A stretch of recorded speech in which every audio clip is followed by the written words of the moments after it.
देश भर में ओबीसी छात्रों के लिए अलग से कोई भी हॉस्टल नहीं है। ओबीसी संगठनों के लगातार उत्पीड़न के कारण सरकार ने 72 छात्रावासों को मंजूरी दी है।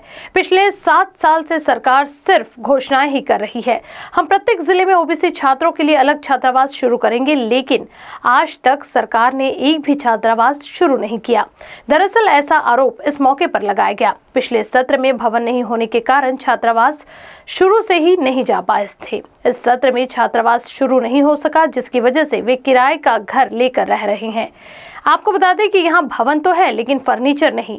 ओबीसी मंत्री ने मानसून सत्र में कहा था कि 15 अगस्त 2023 को छात्रावास शुरू कर दिया जाएगा, लेकिन आज 1 अगस्त 2024 तक सरकार ने कोई भी छात्रावास शुरू नहीं किया है। गरीब, ग्रामीण, पिछड़ा वर्ग, ओबीसी छात्र इस सरकार की सख्ती से और साथ ही इस तरह की लापरवाही से तंग आ चुके हैं। छात्रों को आर्थिक और मानसिक कठिनाइयों का सामना करना पड़ रहा है।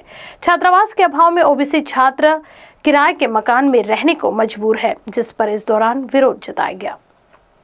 सर्वांना माहिती आहे की मागील 7 वर्षापासून जवळपास शासनाने सांगितले की ओबीसीची वसतिगृह सुरू करू। मागील 2 वर्षात चांगल्या हालचाली झाल्या आणि 72 वसतिगृह ओबीसीचे सुरू करू असं सरकारने सांगितलं। याच्यामध्ये ओबीसी संघटनांच्या रेट्यामुळे ओबीसीच्या इमारती मिळाल्यात। मागच्या वर्षी 15 ऑगस्ट 2023 पासून हॉस्टेल सुरू होतील असं माननीय मंत्री अतुल सावे यांनी सांगितलं होतं। आज तुम्ही समजू शकता, आज 1 ऑगस्ट आहे, म्हणजे जवळपास 1 वर्ष कंप्लीट होत आहे आणि 1 वर्ष कंप्लीट होत असताना सुद्धा ओबीसीचे वसतिगृह सुरू होत नाहीत। या पूर्ण भारतभरात जो भारत ओबीसी समाज चालवतो, या पूर्ण भारतभरामध्ये एकही ओबीसीचा वसतिगृह नाही, एकही स्वतंत्र वसतिगृह नाही। पहिल्यांदा हे वसतिगृह सुरू होत होते, त्यातही आज आम्हाला इथं रस्त्यावर बसावं लागतं आहे की पहिला वसतिगृहसुद्धा सुरू होत नाही आहे। आणि नागपूरमध्ये आज आम्ही इथे बसलेलो आहोत बहादुरा फाट्यावर। वसतिगृह सुरू झाले पाहिजे, त्यासाठी आम्ही ताबा घेण्यासाठी म्हणून आलेलो आहोत। विद्यार्थ्यांनी आपलं सगळं सामान आणलेलं आहे। बऱ्याच लोकांनी रूम सोडलेले आहेत, कारण गरीब घरचे विद्यार्थी आहेत, ग्रामीण भागातले विद्यार्थी आहेत, त्यांच्याकडे पैसे नाही आहेत। शासनाने कमीत कमी यांना 5,000 रुपये महिना आत्ताच सुरू करावा, अन्यथा आम्ही आज या हॉस्टेलचा ताबा घेऊ, आपल्या रूम्समध्ये आम्ही जाऊन राहू आणि आपलं सामान ठेवू। हे हॉस्टेल सुरू न करण्यामागं काय कारण आहे? सरकारचं काही हेतू असू शकतो। सरकारला असं असेल की ओबीसी 100 विद्यार्थी एकत्रित येतील, संघटित होतील, हा एक हेतू असू शकतो।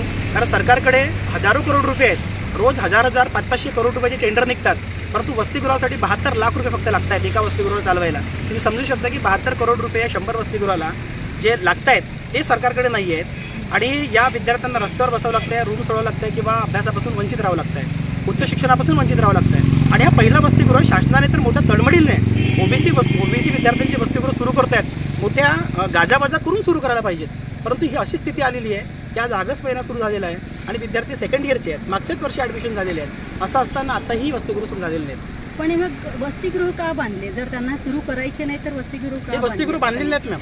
हे वसतिगृह खाजगी इमारत आहे आणि अजूनही एकही वसतिगृह, एकही इमारत या भारतभरामध्ये एकही ओबीसीसाठी इमारत नाही आहे। हे पहिले असे 72 वसतिगृह आहेत ज्यामध्ये खाजगी इमारतीत वसतिगृह चालू करणार आहेत। तरी 6 महिन्यापासून ही ॲक्वायर केलेली आहे इमारत, तिची रंगरंगोटी केली, परंतु त्यावेळी मागच्या वर्षी सांगितलं इमारत नाही आहे, आता सांगतात फर्निचर नाही आहे। आम्ही फर्निचर 10 दिवसात 15 दिवसात करू असं सुरू आहे। तर आमच्या सरळ सरकारवर ताशेरे आहेत की या सरकारने एकदम बेटीस धरण्याचा प्रयत्न केलेला आहे विद्यार्थ्यांना।